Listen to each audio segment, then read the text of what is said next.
एक व्यक्ति हमारे घर में बीमार हो गया तो हमें इतना प्रेम है अपने बच्चे से कि आप यदि रात भर नहीं सोए तो मैं भी नहीं सोऊंगी, मैं भी जगती ही रहूंगी।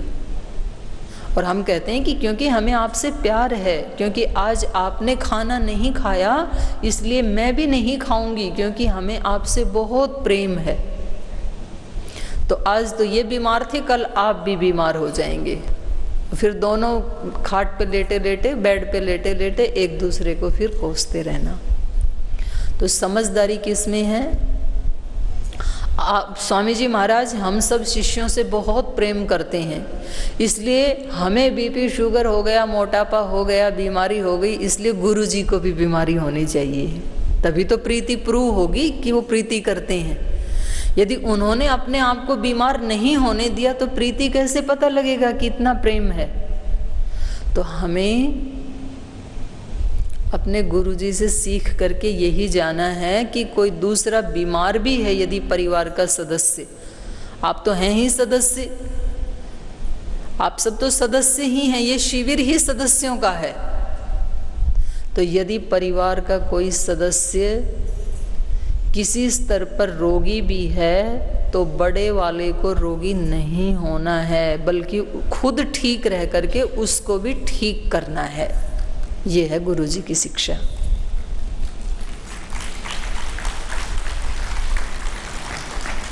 यही सच्चा प्रेम है, एक दूसरे को उबारना, एक दूसरे को आगे बढ़ाना, सच्ची प्रीति यही है। क्योंकि आपने भी यदि खाना नहीं खाया तो आप भी रोगी हो जाएंगे, इसलिए आप खाइए और उसको ठीक होने के लिए उसको दवा पिलाइए, उसकी सेवा कीजिए, उसको ठीक करने के लिए सब पुरुषार्थ करना है, लेकिन खुद रोगी नहीं होना है। डॉक्टर ऐसे रोगी होने लगे तो फिर एक रोगी को भी नहीं बचा पाएगा। तो ये हमें यहाँ से लेकर के जाना है। और खुद ठीक होने के लिए, ठीक ठाक दिखने के लिए हमें क्या करना है? जैसे बाहर से ठीक ठाक दिखने के लिए हम क्या करते हैं? शीशे में देखते हैं ना मैं ठीक ठाक हूँ कि नहीं। सुबह जब यहाँ 4:30 पौने 5 भी योग शिविर में आते हैं तो एक बार शीशा देख के आते हैं ना, कंघी करके आते हैं, सूट कैसे है, चुन्नी कैसे है, साड़ी कैसे है, बाल कैसे हैं, ठीक ठाक दिख रही हूँ कि नहीं दिख रही हूँ।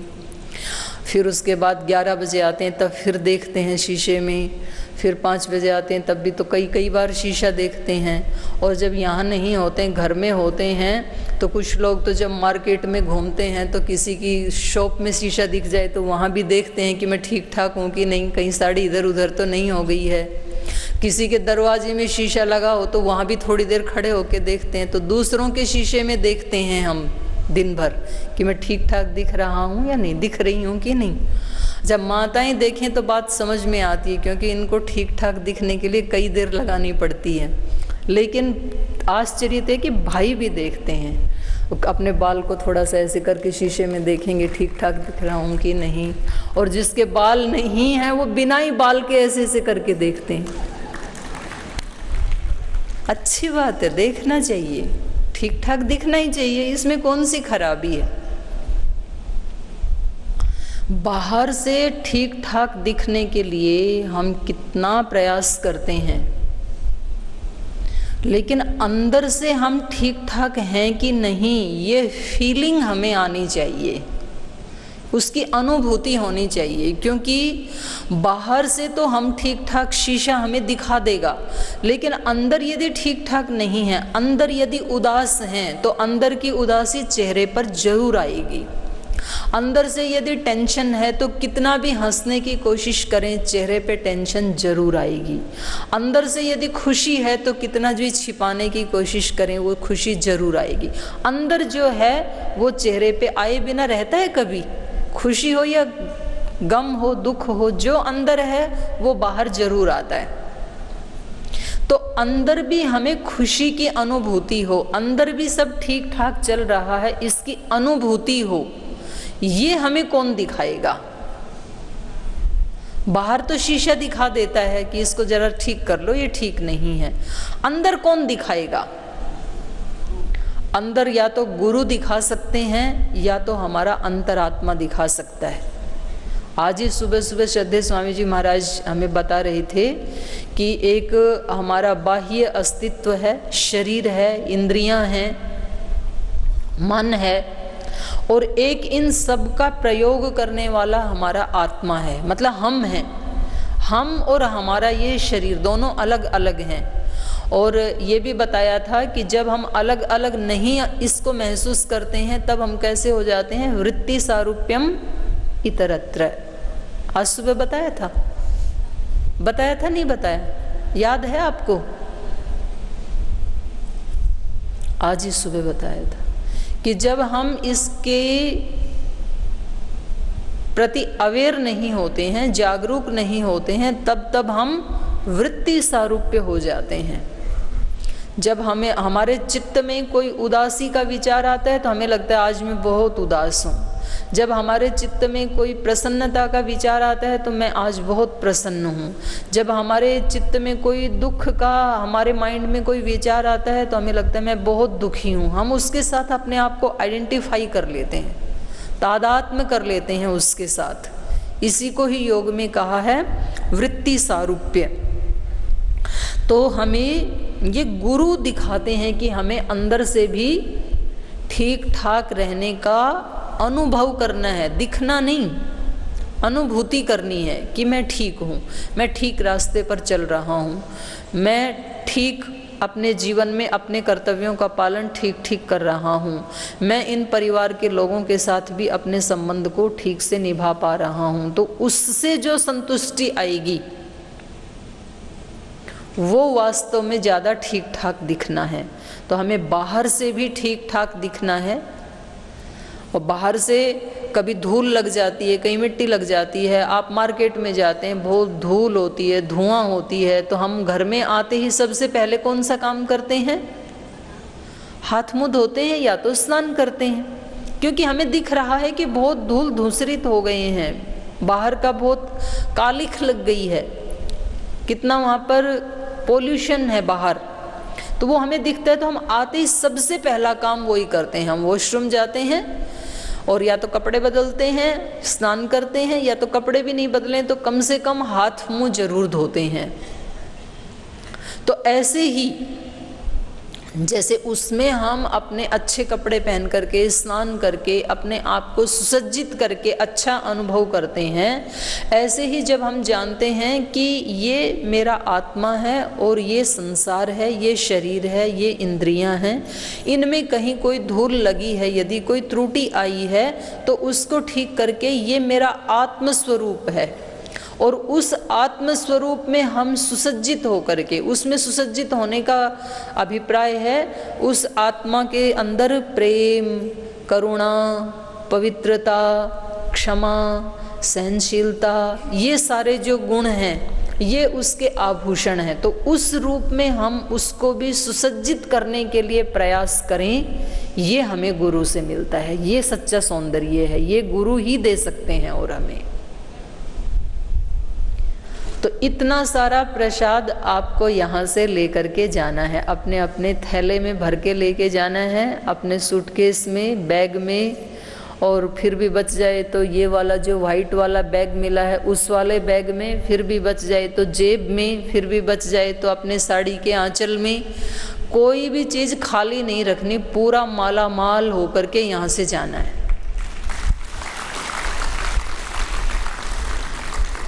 और फिर जाके अपने पास नहीं रखना। प्रसाद कभी भी अकेले नहीं खाया जाता है। हमने ये सुन रखा है कि प्रसाद जितना दूसरे को बांटे उतना ही पुण्य लगता है। तो जो गुरु के पास से हमने सीखा है वो जितना ज़्यादा लोगों को बताएंगे उतना ही हमें पुण्य मिलेगा। पुण्य क्यों मिलेगा? इसलिए मिलेगा कि जितनी बार जितने लोगों को बताएंगे तो कम से कम हमारा तो रिपीटेशन हो जाएगा, तो हम तो बच जाएंगे कम से कम उल्टा सोचने से। एक तो ये लाभ होगा, और दूसरे व्यक्ति को घर बैठे बैठे ही ये मिल जाएगा। वो हरिद्वार भी नहीं आया, हो सकता है आपके जीवन को देख करके, आपकी बात को सुन करके उसका भी जीवन परिवर्तित हो जाए। तो एक तरह से आपने अपना सुधार किया, एक दूसरे व्यक्ति का सुधार किया और दोनों व्यक्तियों के सुधार में इस सारी सृष्टि का भी सुधार किया। इतना बड़ा काम है ये। एक तो बाहर का पोल्यूशन है, तो सब कह रहे हैं पेड़ लगाओ, पेड़ लगाओ, पेड़ लगाओ, हवन करो पर्यावरण को शुद्ध करने के लिए, लेकिन उससे भी ज़्यादा पोल्यूशन हो रहा है हमारे विचारों का और भावनाओं का। पहले किसी के मन में कहीं कोई मन मुटाव होता तो झगड़ा कर लेते थे बोल बाल के, और कई बार तो गाँव में तो बोल के भी नहीं, चोटी खींच के भी लड़ लेते थे, देवरानी जेठानी। काशिका में उदाहरण आता है केशा केशी, केश खींच करके झगड़ा करना, लेकिन झगड़ा करके 2 घंटे के बाद ही ठीक हो जाते थे। फिर साथ ही खाना खाती थी देवरानी जेठानी, साथ ही पानी भरने जाती थी, सब काम साथ साथ करते थे फिर। और अभी क्या हो गया, पूरी जिंदगी में आमने सामने एक बार भी फाइटिंग नहीं की, लेकिन हृदय एक बार भी नहीं मिले, हमेशा 36 का आंकड़ा ही बना रहा। ये कितना बड़ा पोल्यूशन है, और ये ही इस सृष्टि को पोल्यूट कर रहा है। ये तो दूषित पर्यावरण से भी भयंकर दूषित पर्यावरण है, और यही हम जाने अनजाने में अपनी आने वाली पीढ़ियों को दे रहे हैं। इसलिए आज हमारी स्थिति ये है कि हमारे छोटे छोटे बच्चे ये कह रहे हैं कि मुझे स्ट्रेस हो रहा है, मेरा मूड ठीक नहीं है। छोटे छोटे बच्चों को सुना है ऐसे कहते हुए, फिर आप उसके मुंह की तरफ देखती हैं, इसको स्ट्रेस का कैसे पता लग गया, इतना छोटा है अभी, इसको कैसे तनाव का पता लग गया? क्योंकि जाने अनजाने में गर्भ में आया तब से लेकर के हमने ही उसको वो संस्कार दिए हैं। क्योंकि हम तनाव में जीते हैं, इसलिए हम वो ही बांटते हैं। तो हम सारी सृष्टि को ही, क्योंकि ये जो यूनिवर्स है, ये जो सारा विश्व है, हम इसका एक छोटा सा टुकड़ा है। हम सबको मिला करके ही तो ये ब्रह्मांड, ये विश्व बना हुआ है। तो हम भी उसका एक पार्ट हैं, और हम जहाँ रहते हैं वो भी उस यूनिवर्स का एक पार्ट है। तो यदि हमने अपने घर को ठीक कर लिया, अपने माइंड को ठीक कर लिया, एक दूसरे व्यक्ति को ठीक कर लिया, अपने मोहल्ले को ठीक कर लिया, तो हमने भगवान की इस सृष्टि को शुद्ध करने में भी बहुत बड़ी अहम भूमिका निभा दी है। बहुत बड़ा रोल है ये हमारा। ये देशभक्ति भी है, ये ईश्वर भक्ति भी है, ये समाज सेवा भी है। ईश्वर का सारा ये ब्रह्मांड है, तो हमने ईश्वर का काम किया। ईश्वर चाहते हैं सारी सृष्टि शुद्ध हो, पवित्र हो। हम सबको मिला करके राष्ट्र बनता है। तो राष्ट्र का एक छोटा सा हिस्सा जो मैं हूँ, अगर मैंने अपने आप को ठीक किया तो मैंने राष्ट्र की थोड़ी सी सेवा कर दी। अपने आप को ठीक किया ना, तो इतना टुकड़ा तो ठीक किया कम से कम मैंने, नहीं तो सारा ही गलत था। तो हम सब ने मिल करके अपने अपने आप को ठीक किया, अपने घर में प्रसाद बांटा, अपने मोहल्ले में प्रसाद बांटा, तो हमने देश की भी सेवा कर दी। देश का बहुत बड़ा एक टुकड़ा हमने शुद्ध कर दिया। और हम जिस समाज में रहते हैं वो भी हमसे मिल करके ही बना है। तो जब एक व्यक्ति जागरूक होता है तो वो ईश्वर भक्त भी होता है, वो राष्ट्र भक्त भी होता है, वो समाज का भक्त भी होता है, और उसके साथ साथ वो पूरी मानवता का भक्त होता है। जैसे श्रद्धेय स्वामी जी महाराज जैसे महापुरुष, एक व्यक्ति जो ज्योति को प्राप्त करते हैं, अपनी आत्मा को प्रज्वलित करते हैं, तो वो इतना बड़ा लोगों को, जीवन को उज्जवल, प्रकाशित और एक दिशा देने वाले बन जाते हैं। तो ये सच्चा प्रसाद है यहाँ का। व्यायाम प्राणायाम तो है ही, लेकिन वहाँ तक ही सीमित क्यों रहें? जब हमें कोई कहे कि यहाँ पर बहुत सारे डायमंड रखे हैं मंच के ऊपर, और जिसके घर में जितनी ज़रूरत है उतना ले जाना, तो हो सकता है आपके घर में तो एक ही डायमंड की ज़रूरत हो, लेकिन आप क्या सोचेंगे कि जब मैं ले जा सकता हूँ तो कम से कम आधा 1 किलो तो ले जा ही सकता हूँ, मुझे ज़रूरत नहीं तो पड़ोसियों को बांट देंगे, रिश्तेदारों को बांट देंगे, अपने फ्रेंड्स को बांट देंगे, क्योंकि हम सोचते हैं ये बहुत कीमती चीज़ है। तो इसी प्रकार से व्यायाम प्राणायाम तो लेके ही जाना है, आसनों के नाम तो याद करके ही जाना है, सभ्यता संस्कृति के बारे में तो सीख के ही जाना है, ऋषि परंपरा के बारे में तो अवगत होकर के ही जाना है, पर इससे भी ज़्यादा ले जा सकते हैं अपनी आत्मा में उस परमात्मा की शक्ति, उस गुरु की शक्ति, उसको भी साथ ले करके जाना। उससे क्यों वंचित रहें? और वो सबको बांटना है प्रसाद की तरह। तो जैसे मैंने बताया था कि आज गीता के ऊपर हम चर्चा करेंगे। गीता का 13वां अध्याय, क्षेत्र क्षेत्रज्ञ। गीता जो है वो 3 घटक में बटी हुई है। पहले 6 अध्याय हैं, उनमें कर्म योग की प्रधानता है, फिर 7 से 12 में भक्ति योग की प्रधानता है, 13 से 18 में ज्ञान योग की प्रधानता है। बीच बीच में सभी तीनों ही खंडों में तीनों ही प्रकार के श्लोक आते हैं, तीनों ही प्रकार की शिक्षा आती है।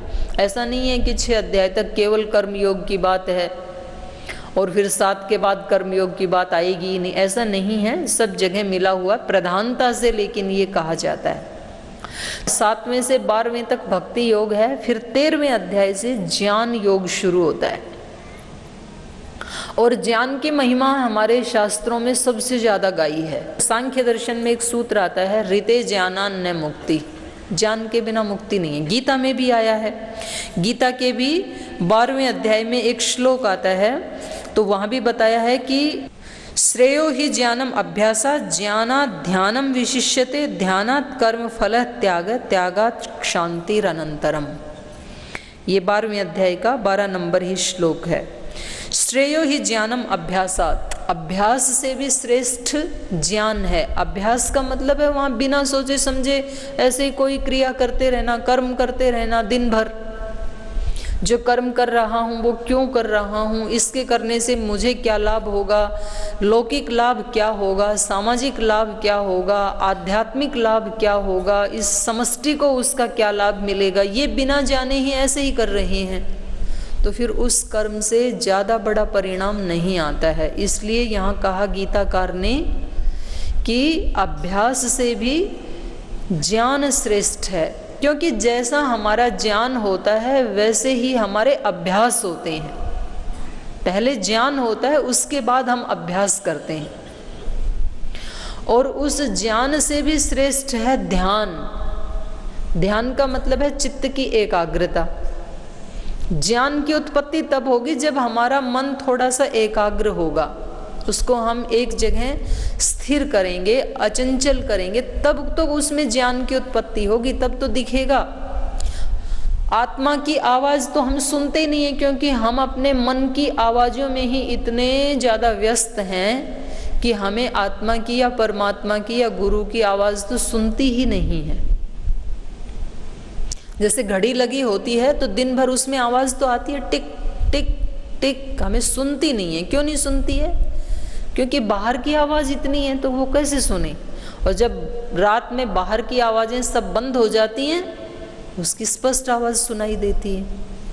ऐसे ही जब हमारे मन के सारे क्रियाकलाप बंद हो जाते हैं, विचार जब सारे बंद हो जाते हैं और हम शांत निर्विचार अवस्था में बैठ जाते हैं, जैसे कि सुषुप्ति अवस्था है, ऐसी अवस्था में जागते हुए पहुंच जाते हैं, तो हमें फिर गुरु के आदेश, भगवान के आदेश स्पष्ट सुनाई देते हैं। उसी को ज्ञान कहा है। ऋषियों की जो अनुभूति है, उस शांत अवस्था में जो अनुभूति उनको हुई, उसका नाम है ज्ञान। वो ज्ञान जैसा होगा वैसे फिर हमारे अभ्यास होंगे। हमारे सारे कर्म हमारे ज्ञान के अकॉर्डिंग होते हैं। एक व्यक्ति का ज्ञान ये है कि संसार में बिना जोर से बोले, बिना डांटे डपटे कोई काम होते नहीं हैं। आपको अपने घर में आप एक प्लम्बर को बुलाना है, नल टूट गया। आप कहते हैं कि भाई साहब हमारे घर में नल टूट गया, जरा इसको ठीक कर देना। हाँ जी आते हैं, कल आएंगे। फिर कल आया ही नहीं, फिर कल फिर फ़ोन किया, जी आपको कल बुलाया था, हमारा नल टूटा हुआ है, जरा इसको ठीक कर दीजिए। फिर भी आया ही नहीं। और आप उसको सैलरी देते हैं, आपका वो फैमिली प्लम्बर है। तीसरे दिन कहा, चौथे दिन कहा, फिर आपने एक दिन कहा कि इसको कल ठीक करते हो या बॉस को बताऊं? बोल जी कल तुरंत आ जाता है 2 ही घंटे में। बोल जी वहाँ मेरी कंप्लेंट मत करना, नहीं तो मेरे पेट पे लात लग जाएगी, मेरी तो नौकरी ही चली जाएगी। तो फिर हमने क्या सीखा इससे कि आराम आराम से बोलने से कभी काम नहीं होते हैं, और जैसे ही हम तेज बोलते हैं तुरंत काम होते हैं। बच्चे को प्रेम प्रेम से बेटा जल्दी उठा करो, थोड़ा प्राणायाम किया करो, इससे बुद्धि शार्प होती है, लौकी भी खाया करो, दूध भी पिया करो। आराम आराम से बोला, सुनता ही नहीं। और जिस दिन डांट के बोला खाना है तो खाओ, बाकी और कुछ नहीं मिलेगा, खाना ही पड़ेगा, तो बच्चा भूखा मरता खा लेता है बेचारे, बिना मन से भी खा लेता है। मुसीबत। तो आपने सोचा कि जब सख्ती से बोलते हैं तो तुरंत काम होते हैं। ये क्या है? हमारा ज्ञान। ये हमें बचपन से ही ऐसे ही, हमारे माता पिता ने भी हमारे ऊपर ऐसे ही एक्सपेरिमेंट किए। हम भी नहीं करते थे काम, और जिस दिन माता पिता ने डांट के बोला हम तुरंत कर देते थे। और हमने भी अपने जीवन में यही देखा, हमारे बच्चे या जो हमारे अधीन काम करने वाले हैं उनको जरा सख्ती से बोलें तो तुरंत काम हो जाते हैं, प्रेम प्रेम से बोलें तो काम होते ही नहीं है। तो हमारा ज्ञान क्या बन गया? अभी सख्ती से बोलने से तुरंत काम होते हैं, ये हमारा ज्ञान है। इसलिए हम अभ्यास भी किसका करते हैं? रोजाना उसी का ही करते हैं। क्यों सरदर्दी लेनी आराम आराम से बोल के? एक ही बार में तेज बोल दो तो तुरंत काम हो जाते हैं। काम तो हो जाते हैं, लेकिन उस काम के साथ साथ और भी बहुत कुछ हो जाता है। हमारे भी तो संस्कार बन जाते हैं, और जिस दिन हमें होश आता है 20, 30, 40, 50 वर्ष के बाद, तब तक वो संस्कार इतने दृढ़ हो जाते हैं, अब उनको तोड़ना महाभारत हो जाता है फिर।